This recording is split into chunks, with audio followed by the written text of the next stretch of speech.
Hi, this is Jim of Shiloh Kahal, trying to address what this weekly Sabbath would look like on the competing timelines. The two competing timelines are evening to evening, meaning that the day starts in the evening and runs through for a 24-hour period of time and before evening occurs again. And that stands in contrast to morning to morning. Really, I don't think there are any explicit explanations of when the Sabbath begins that we can point to. So again, as I mentioned in the video that I made, with regard to defining explicit, we're going to be left with implicit and inferred explanations, and we're going to have to decide which one competes best for clarity and or simplicity. Okay, so let's get started here. And I've got a timeline I've created up, and let me get my pencil here so that I can make comments as I go. And get rid of this real quick. Okay, so here we are in this illustration. I tried to, I'll explain it to you and hopefully give you a little bit of time to process what I've done here, because while I'm familiar with what I'm looking at, you will not be. Might also pause, and if you're really interested, pause and just make sure you are following everything. But let me see if I can explain this to you. First of all, we're starting with an illustration of day 6 and 7 with evening as start of the day, and that is the evening to evening explanation, or evening to evening period of time, or start of the day and period of the day.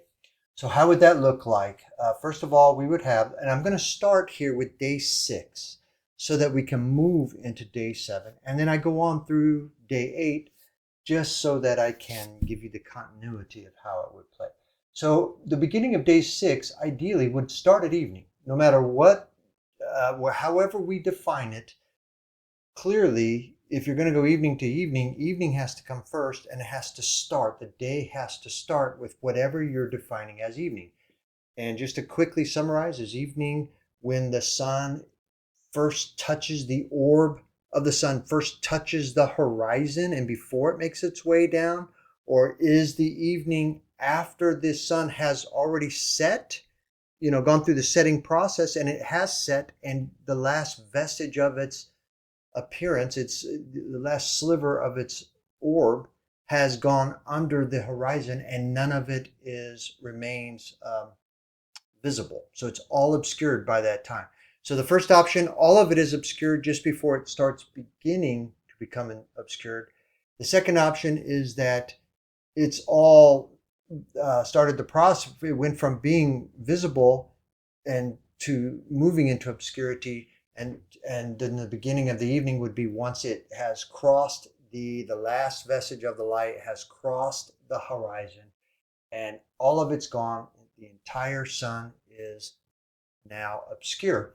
And the third option is the entire process of that setting. So you would start with the sun touching the horizon, and you would stay with it as it went below the horizon until it has fully gone below the horizon. However you want to define it in there, somewhere in there, you're going to have to pick a start point, and it needs to stay the start point for every day subsequent to that. So evening comes first in an evening to evening explanation. And what all does that look like? That, first of all, that's around 6 p.m. If you can see, I've got 6 p.m. here. So it starts around 6 p.m. We have the process of the sun setting, and I would say by the time I'm showing you this color here, by the time I'm showing you this, the sun has set, and we are in the first part, or the civil part, of the twilight period, which is why I'm saying here is the twilight post sunset. In this illustration, I am using, for a starting point, the sun having now gone behind the horizon and disappeared completely. And the moment that it does, you've got a new day in this example. If you want to pick a different time, okay, but we would just have to apply it to everything. In this illustration, I'm picking that period of time when the sun has gone below the horizon here. Okay, so once it does go below the horizon, we start this twilight period post sunset. And when we get to the end of the twilight period, we start with the civil, nautical, and then the civil, nautical, and then astronomical twilights. And once we're done with that, we hit dusk, and dusk is the moment in time when all of the sunlight is now gone and we are in darkness, the darkness of night. And that's what I've illustrated here. And then I've got on a timeline, here's 6 p.m. here, but here's 9 p.m., here's 12 p.m. Let me circle it instead of doing that. Here's 9 p.m. and then here's 3 a.m. And then we start with 6 a.m. here again. Before we get to 6 a.m. though, as the sun comes around, we're going to start, the sun's light is going to begin to hit the sky again, and we're going to have this first period of time that is the astronomical twilight, and we're going to have a second period of time, which is the nautical period of twilight, and a third period of time, which is the civil period of twilight, and then the sun rises right here. Well, actually, maybe I should, let's say that the sun actually rises with its first vestige hitting the day, and now we have day and move into that day. I mean, we could pick the spot. We could pick the spot of where we want the day to start. I'm going to start it with the first vestige of the sun crossing the horizon, and now we see for the first time the sliver of the sun and the orb of the sun becoming obscured, mostly obscured, but visible. Okay, some comments about that. This period of time prior to the sun coming up in the morning is a twilight period of time. But I don't have it on here. I should have. I wish I had. But this is also in Scripture known as daybreak. When you look at the definition of daybreak that I've given elsewhere, daybreak is this period of time when the sun's light begins to appear in the night, or in the sky, and before the sun comes up. So daybreak is pretty much the same thing as this twilight period. And then here I have, go ahead and get rid of that noise. Here I have also indicated morning, because we're going to have to select when morning occurs. And what do we even mean by morning? I suppose if we're going to use it as the moment that the sun rises, then we need to move this over here, and that's when morning starts. But I would say, and I'll quickly say and then move on, in the Genesis account, which I do plan to get to, morning is the last part of the day and not the first part of the day. So we would actually move this morning to this period. I think it's likely to be the daybreak period, this morning, as we're getting into the twilight, and that the day begins with the sun breaking the sky, but everything prior to that is morning in Genesis 1. It's also known as twilight, also known as daybreak. And so when it says in the scriptures and in the gospels that they got up before daybreak, they were getting up before the sun rose. So they're getting the sun's light in the sky, but the sun's not there yet. That's daybreak. Okay, and then I've got 9 a.m. listed here, and then I've got 12 p.m., which is also noon. By the way, this is midnight over here, 12 a.m. And then I've got 3 p.m. listed here, and then we start it all over again. 6 p.m. This would be if we're going to if we're going to start the day with the sun going down. When the sun goes down, there again, now we have started day 7, and that is the start of day 7. So we can't really, just because this comes up elsewhere, we can't really call this over here when the sun has gone down the beginning of day 6, and then when the sun is getting ready to hit the horizon and we can't call this evening if we're also going to call when the sun goes down evening. Because if we do this and this, if we do this first and we have an evening at the end, then we have created 2 evenings in one day. I guess if that's what you're wanting to do, but somebody's going to have to explain to me why and how you can get away with that. I think you can only get away with that because necessity is the mother of invention. You have to. Not so much here, but when we get to the Leviticus accounts, you have to. create an end of day, evening, in addition to the start of day, evening. So, then it just repeats. We have the sun setting, then we have the twilight period, the definition of evening, dusk. Looks like it's moved on me a little bit. But dusk would begin here with the sun going down, or not the sun, but all the light leaving the sky. And then we just repeat it again. After we go through the night period, the morning, the twilight, the daybreak, all precedes the sun coming up. And so then we start a new day. I want to make some observations here. In the evening to evening, well, in the Gospels, it really doesn't matter what evening to how you want to define the day. In the Gospels, we find around 6 a.m. being defined as the first hour. Now, we don't know for sure if it's 6 a.m., but the first hour of a day, because and we still have a whole hour's period of time from the minute 1 of the day to minute 59 of the day is the first hour of the day, possibly. But we know from our Gospels that we start seeing references to the first hour of the day, and then the third hour of the day. This is ideally when he has gone. I believe this is when he went on the cross, and then we have the sixth hour, which would be noon. We see him talking about noon, and then we have the ninth hour, which is the around 3 p.m. Well, okay, but my question would be, and this is just in the competition for clarity and simplicity, my question is, why are we calling 6 a.m.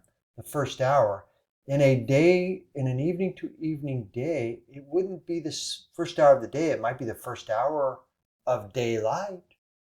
But now you've added a second thing again. Why would it be the first hour if you're measuring by evening to evening? Because quite frankly, if you go over here, you'll see that at 6 p.m., that would be the first hour of the day. The third hour of the day would be 9 p.m. The sixth hour of the day would be midnight. Ninth hour of the day would be 3 a.m. And around 6 a.m. would be the 12th hour of the day. And when we get to 9 a.m. and he's being crucified, it'd be the 15th hour of the day. And at high noon in the 6th hour, we're at the 18th hour of the day, and we're at the 21st hour, not the 9th hour of the day.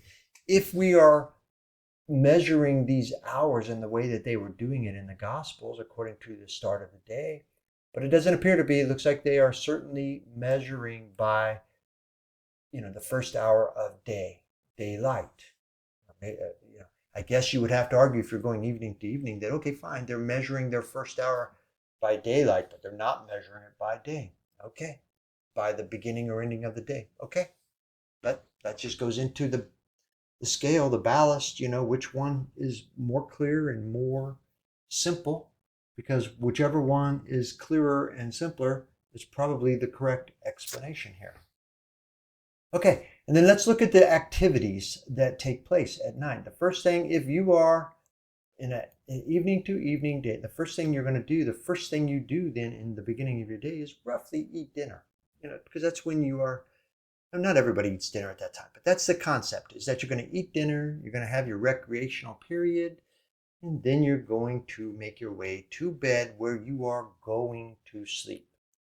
So the first activity is a bit of winding down, dinner, recreation, time with the family, and then you go to bed and you sleep. And so winding down and sleeping are the first two activities of every day in an evening to evening explanation. And then, quite 12 hours into it, the sun makes its way back around and starts to show light in the sky. Some people will start getting up before the sun comes up, but lots of people wait until the sun comes up or after the sun comes up, or whatever, around this period of time, in these morning hours, in these daybreak and morning dawn hours. By the way, I missed this definition of dawn up here.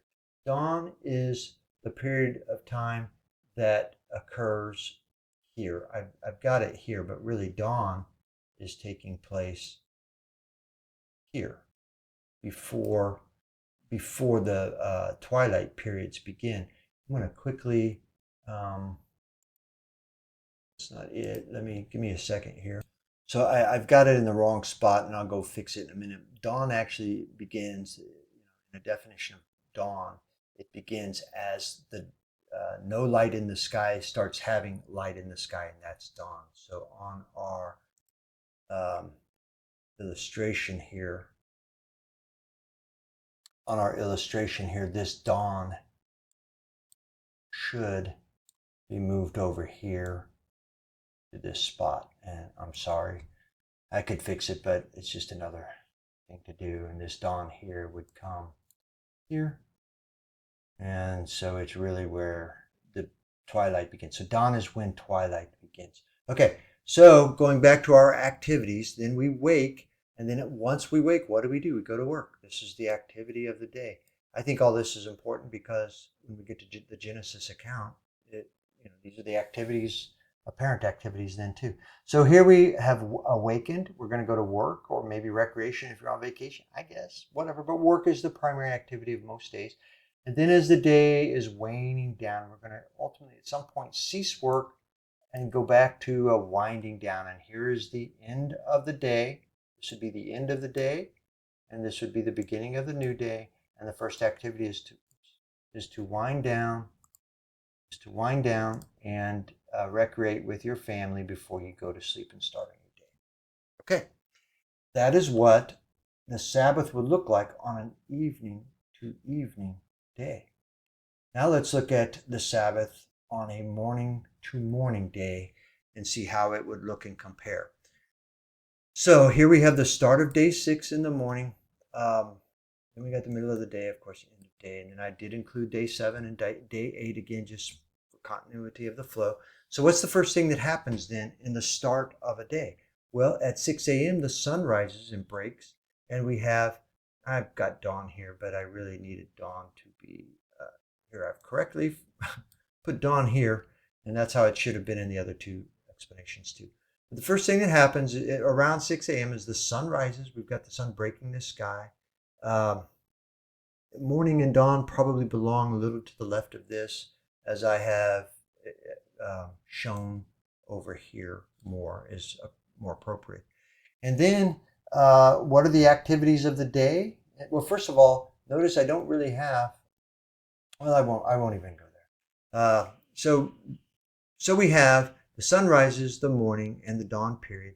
And then this would be, just going back to the gospel accounts, this would have been the first hour and the third hour and the 6th hour and the 9th hour. And I've got them over here in day 7 just to also show here. Here's according to the Gospels, the first hour again, the third hour again, the 6th hour again, and the 9th hour again. Now in the Gospel of John, we have a little bit of an account where it says all of the things that, he says at the 6th hour, and then he describes all the things that other Gospels are showing as the first hour. So why? I really don't know, except for it's possible that in that moment they're talking about the Roman calendar, the Gregorian calendar that actually starts their day at 12:01 a.m. And if they had done that, the 6th hour of that day, if you're measuring by the start of the day, would have been the 6th hour of that day. Whereas if you're measuring morning to morning, it would have been the first hour of the day. And then you would have, just to finalize that, we no longer have to justify that, like up here, we're saying, okay, we're measuring the first hour by the start of daylight, but the start of day would have been back here, but that's just not how we do it. Okay, but if you're starting in daylight, it just makes perfect sense. You don't have to explain, you don't have to make an explanation as to why we're starting counting the first hour halfway through a day rather than back at the beginning of the day. It just fits naturally here. Clarity and simplicity, the advantages with morning to morning on that topic. Then we have, as the sun sets here, that the sun setting as we go through the day, this is all work. Well, here, let me just show you. Here's the activities of the day. We first wake, we go to work, and then we start winding down and cease our work, and then we enter the evening hours. Well, we're not depending upon this changing a day for us, not the calendar day, but it is a marked time where we do begin to stop working and having our dinner and winding down just before we go to sleep. And the winding down and the sleeping then is the last part of the day, which everybody can argue, but that seems much more simple and clear to me, that it seems that winding down and sleep would be the last part of a day. But to go back up here, we have the sun setting and the twilight post-set and the evening, and then the dusk occurring here and the midnight occurring here. But all of this is less important than it was up here because it has nothing to do with starting our day. Now we get into some questions about when to begin the day, daybreak, dawn, twilight, or the breaking of the sun through the horizon. We need to have those discussions, but all of that's natural. And when we talk about keeping the Sabbath then in this environment, first of all, if you're keeping evening to evening, you're going to be going through day 6 here. You're going to be working during day 6, and then suddenly you have to start paying attention. Oh, when is evening going to come? I mean, if you remember Fiddler on the Roof, and they portray it so well.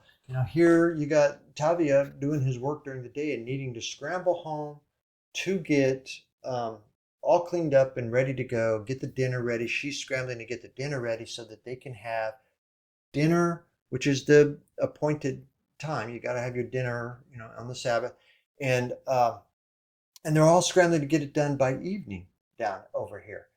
And there will be people who would argue with it. That's what the Jews do. Well, that is what the Jews do. And now then they'll say, well, that's what the Jews always did. Well, I'm going to say, no, that's not true. First of all, you have to define who the Jews are, because you have Yehudim, then you have the Pharisees, and you have different things. But I contend that they didn't always keep sunset to sunset, or I'm sorry, evening to evening. Evening to evening is pagan. Evening to evening comes from Babylon. Evening to evening comes from Greece. And when the Jews began, and I contend that when the Jews began to celebrate an evening to evening was when the last of the Aaronic priests were kicked out in 175 BC, and the first of the Hellenistic priests take over. As soon as they do that, they just kick out all the ways of Israel, the Torah, all the commands to keep calendar and different things. They changed the times and seasons and calendars. And they did that from the priesthood because there was now nobody to, the priesthood had the backing of the political party, the military, the Greeks who were militant. And so the Jews began keeping evening to evening, beginning with the Hellenistic priest that led to then the Hasmonean priests, which are the Maccabees. And that's the system that was in place, a competing system that was in place during the time of Yahushua on earth, but it was competing with the more established and long-term calendar of the Aaronic priest following a morning to morning. So the argument that the Jews always kept this, no, the Jews did keep it, and you can find Jews keeping it, and Tavia and the Jews, as they're portrayed in Fiddler on the Roof, were trying to keep an evening to evening.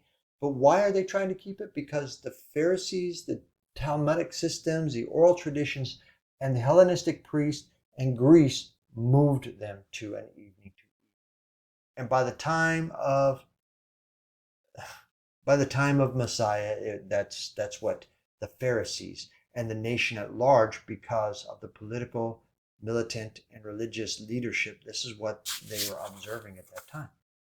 But it is not the simpler of the two. It's not the clearer of the two explanations. And it's not even the most historic of the two, in my opinion. Now, we have to get into more data, which I have provided in other videos. But so I'm saying here, the illustration of the Sabbath day with evening as the start of day is complex, and it has many. You got to play gymnastics. You've got things you have to overcome. It's not the simpler of the two. If you go morning to morning, the explanations are much simpler. And if you're trying to decide which one of these two explanations are more appropriate for when you are keeping your Sabbath, the most clear and the simplest, Occam's razor says morning to morning is the most likely correct answer of the two. I hope that was clear. Thank you, and may you be Baruch.